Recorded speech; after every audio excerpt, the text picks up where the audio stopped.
Hello! It's really windy and it's really cold, but I'm going to try and do a little vlog in the style of Laura and Stu because I really miss them. And here we are in Tier 4 Christmas Eve. I thought I'd go for a little walk because we're in Tier 4 in Guildford and just been stuck in the house. It's a bit gloomy. Christmas is a bit rubbish this year. So I thought I would just have a chat about all the good things that have happened this year, nature and conservation wise. And when I started thinking about it, there's actually loads. So I'm just gonna go for a walk and chat loads of shit. Yay! So I'm just gonna walk to the local common. It's a pretty basic bitch common really, but it's nice, yeah. While I'm on the way, I just thought there's something that I just wanted to chat about. Because where I live, all the houses have like these perfectly mown lawns, and Laura and Stu are gonna laugh at this because I was bang on about it. I'll try and get a video of these lawns in a minute. But they just really annoy me. They're so boring. And all these people have got these wonderful little patches outside their houses that they could use. What do? They mow them, they spray them, they just prune them down so they're like these little boring patches. And they're just useless. They don't support any kind of nature. It's pointless, they don't even look good. They're just boring little green patch. I don't get it. I also found out the other day, I think it's 87% of people in the UK have access to a private garden, and that all combined is like more space than nature reserves that we have in the UK. So obviously that's like loads and loads of opportunity to make like a massive like wildlife corridor if everyone got involved that has access to a private garden. It's just a really good opportunity. So yeah, instead of getting rid of all the native little shrubs and mosses, daisies, dandelions, why not just keep them, let it go a bit wild? And that in itself can just support many more native species. And just having a perfectly mown patch of grass doesn't do anyone any good. We want them gone, we want them out. Get gone. I also just remembered that I found out when reading Chris Packham's new Back to Nature book. It's brilliant, definitely recommend. And he was talking about how there is a street in, I want to say Portsmouth, and they've created like a street corridor. So like this one street or a couple of streets will club together and they all share like nature resources from a little communal space. So they share seeds, pots, and they all just try and like rewild their gardens. So they've cut like like little hedgehog holes in their fences in the hope that they can hopefully provide access routes. They've planted wildflower seeds, they all share seeds and things like that. And I just thought that's such a good idea. Imagine if everyone that had a garden all got involved with a scheme like that. I think little things like that are like the key to getting the UK back to some kind of biodiversity rather than the sterile green fields and farmland that we have. But I just thought that was really cool. I think if you want to look it up, something like the Portsmouth Wild Cities Initiative or something, but I'll have a look. I'm gonna show you these lawns that I'm on about. Lawn gate, oh no. Oh no. So actually, another really big thing that I think has finally been brought into the conversation this year is how uninclusive the world of conservation really is, and I think people have finally started talking about it. We have like a long way to go, but the important message that we need to really stamp out there is that conservation is not just for rich white people. It's for every human on this planet, because we're all part of it. We're all part of the ecosystem. No one person, whatever their background is more worthy or important or should have more access.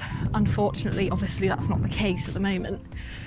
But this is something that I think is going to be so important in getting on track to where we need to be with conservation, because without sorting out poverty and the lack of diversity and racism in any sector, and especially in conservation, we can't achieve anything. It's so important. So I think one really great thing that did happen this year was the first ever Black Birders Week. So I think that came about through, so there was a guy in New York, he was bird watching, and he asked a woman to put her dog on a leash, and then she rang the police on him. I think she didn't think he was birding or something, like she was accusing him of something he was not.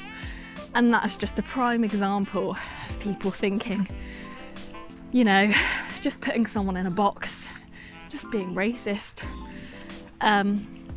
So things like that need to be really cracked down on. We really need to realise that we can't move forward unless we all do this together. I found actually some really great people to follow on Instagram. So I'll try and like put them in the video notes so that you can have a look. But that would be really great to support people who are really doing some amazing work in conservation. And especially within the birding world. I know that I'm not like a birder myself, but I know that there's been like a lot of attention brought to the fact that it really is such like a white community, which should not be the case. Especially when you consider birds themselves as some of the most diverse creatures that we have on the whole planet. Look at the shapes, sizes and colours that they come in. So it's actually completely ridiculous. We need to get on and change it. So I'm also reading this really cool tree book at the moment. It's called For the Love of Trees. It's so good. So it's like stories of relationships that people have with trees. Like not weird relationships. Just like, I love this tree because blah, blah, blah, like childhood memories and what they mean to people, because they are really special. And scientists have like found out that people are actually drawn, they did a study on like what kind of tree shape people prefer, and people are drawn to trees that have like the classic like oak tree look, I would say. It's like they've got like a broad spread of leaves, because obviously we would feel like safe under them, like in the olden days, like go and hide under the tree. It's kind of like a natural physiological, that's the word, response, which is like really cool, and it makes complete sense when you think about it. But yeah, that's what I learned that I wanted to share with you. And also didn't know this, but the term for someone that like has a passionate love for nature and all living things is biophilia, I think. And in Chris Packham's new book, he was talking about how, an interesting question, do we think we are now, so I want to say that the word would be like an agrophilia. You know what I'm trying to say, we're like the opposite of that now, because we all have sterile lawns, sterile houses, and we're driving our air conditioned cars, and like kids aren't allowed to touch like newts and soil without putting gloves on. Crazy. So we're just walking onto the common now. It's nice and muddy. Nice little scenic view of trees for you all to enjoy. Although, as you can see, it's quite plantation-y, which I just can't stop thinking about everywhere I go now. I just can't see any natural nature left. But we can change it, we can bring it back. So, the first amazing thing I think's happened this year, oh god, look at the state of me. So windy. It's definitely going to be, we're going to have to tackle the benefits that lockdowns brought for nature, because that obviously has been the dominant theme of this year. I keep checking behind me to see if anyone's there because I'm getting really embarrassed. Yeah, so I would say obviously the reconnection that we've all had to nature throughout lockdown has just been incredible. For some people it's the first time maybe in their adult lives that they've ever actually connected with nature again since being little, or maybe even ever. And I think that's been something that's a real positive to take from this year. I mean, applications to, what are they called? Allotments, I'm forgetting what I'm saying, I'm too cold. Applications to allotments have gone through the roof. So many people are getting involved in citizen science projects, like recording species, like doing bird watches, joining nature clubs. That's a real positive, because I think the more people that can get involved and appreciate nature will just speak for itself, really. And I don't know if anyone else was watching Spring Watch this year, but I got so into it. I thought it was brilliant.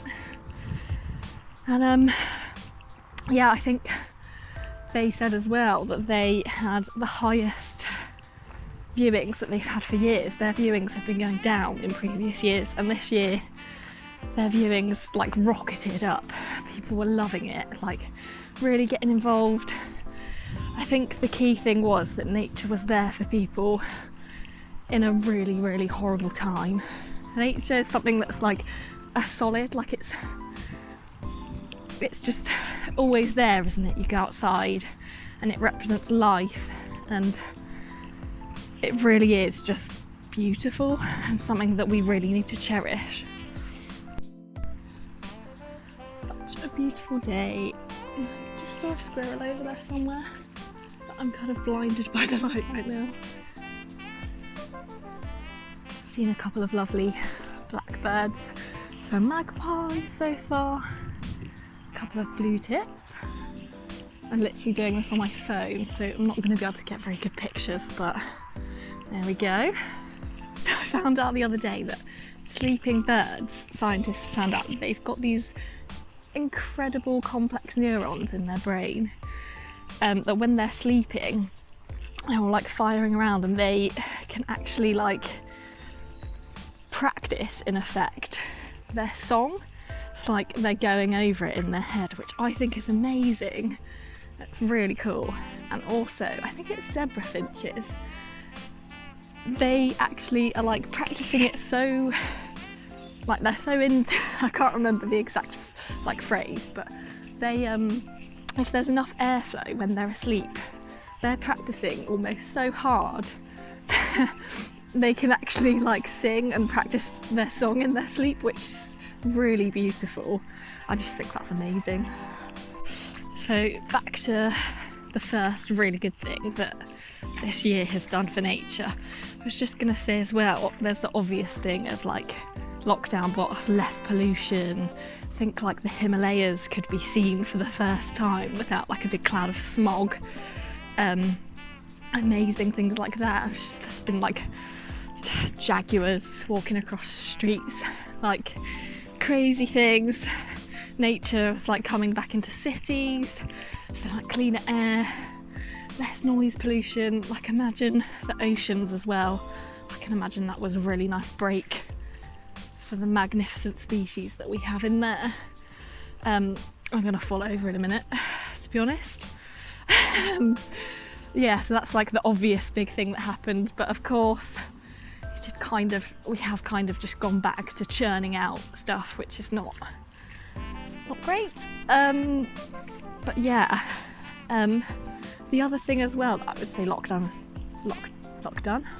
has done, it's brought a spotlight onto the global wildlife trade, which is a good thing, because I actually think that a lot of people don't realise that this stuff still goes on. So yeah, that's a good thing. And out of that, obviously pangolins, the world's most trafficked animal, they've been sought 2 extra protections now in China, which is a really positive step.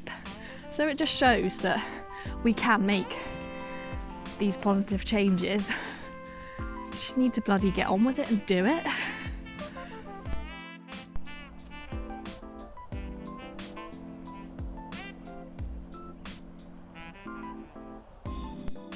While I'm walking through all this mud, it's just reminded me actually that a little fact I found out the other day that I love.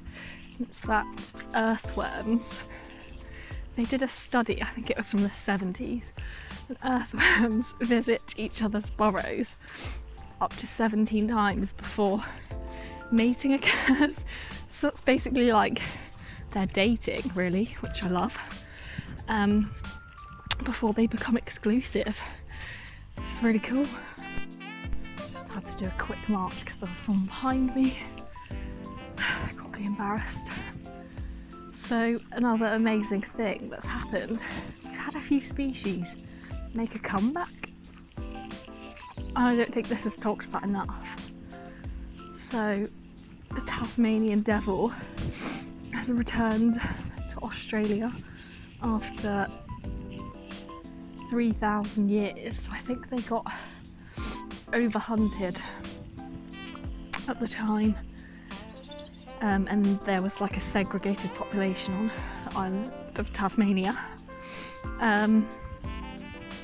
Yeah, so I think they reintroduced like a couple of dozen onto a wildlife nature reserve, and so far they're doing well, and so that's really good news.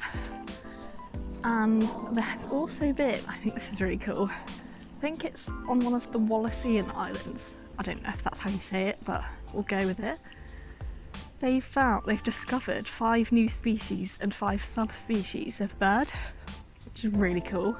I think it's amazing that they're still discovering species all the time. It just shows like progress, really, doesn't it? Evolution. Yeah, so I think there was like a 6-week expedition to these islands, and that's what they found, which is great news. And here's one for Stu. So in the UK, the Manchester Argus butterfly has been re-released. So that hadn't been present on the reserve for, I need to check, but I think it was like 500 years or something. They've re-released that in the summer, somewhere up north, like Astley Moss peatlands or something.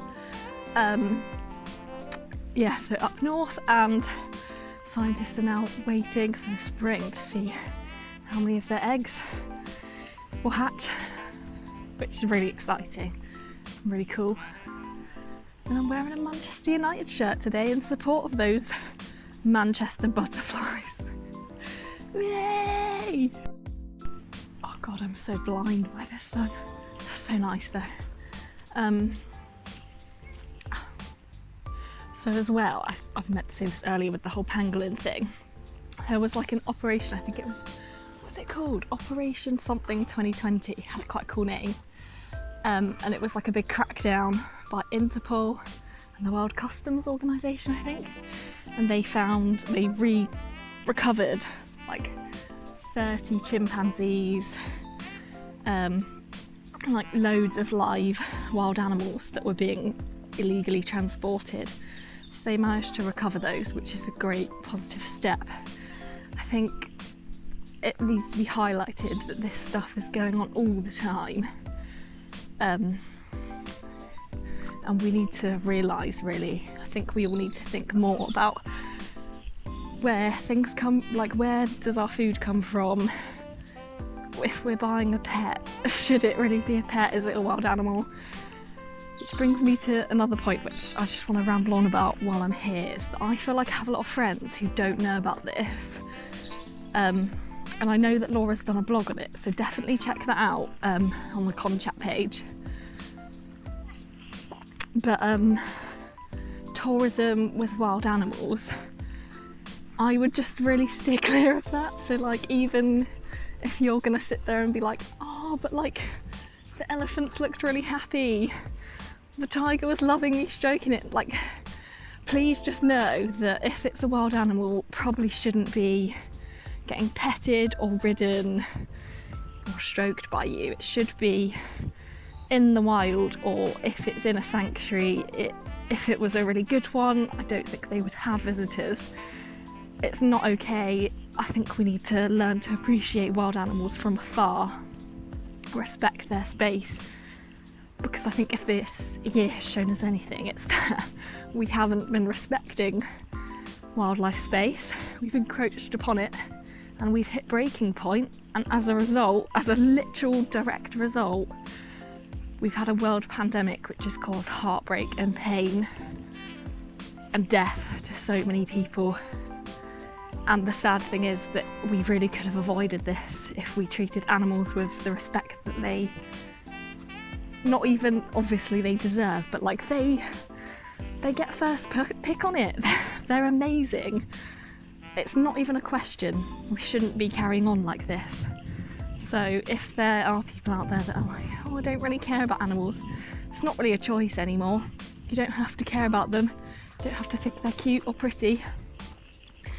They literally provide the world that we use, like with services, pollination, food, like everything relies on everything in this world. So it's not a choice anymore. It's something that everyone has to deal with, whether you like it or not, I'm afraid. I think the sooner people realise that and just crack on, the better we'll all be. Look at that for a winter tree scene. Yes. Beautiful. Just reminded me as well, I saw on Spring Watch, I think it was Autumn Watch actually, that they were explaining about marsh deers, and I didn't know about this before then, but basically every, I think it's 5 to 10 years, some species of trees, so like oak, will produce like loads and loads more of their crops, so they'll just produce like a ton of acorns. And it's amazing because it's basically like nature's way of syncing itself and, you know, reproducing. And obviously there's all those animals that rely on them, squirrels, badgers,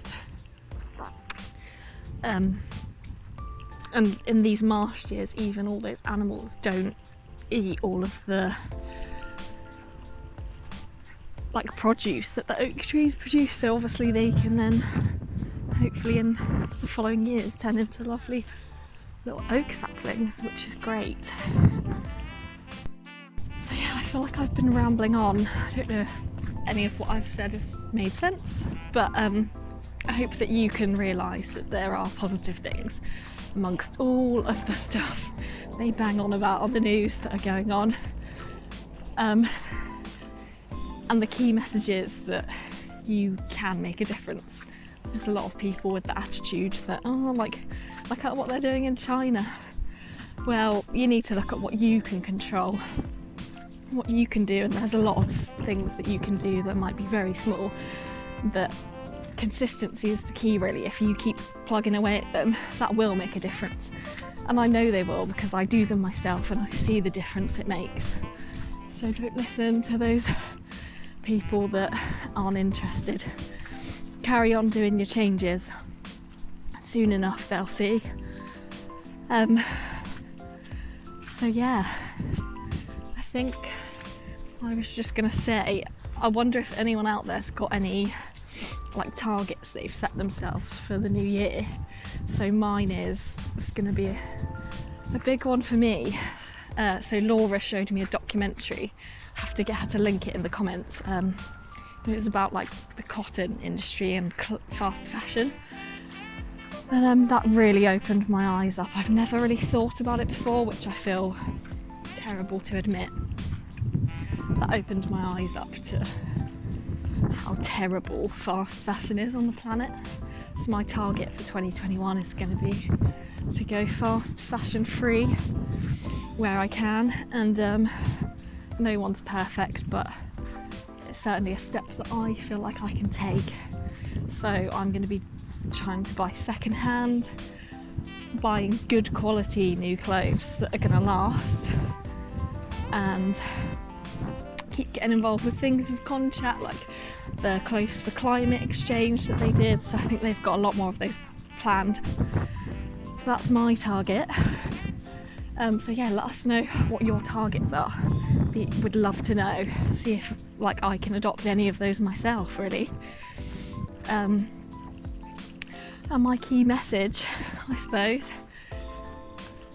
is that Christmas might be cancelled, but progress is not. Yes. So get to work on your conservation goals. Get involved with Conservation Chat. Let's all club together. Let's do things in 2021. Woo!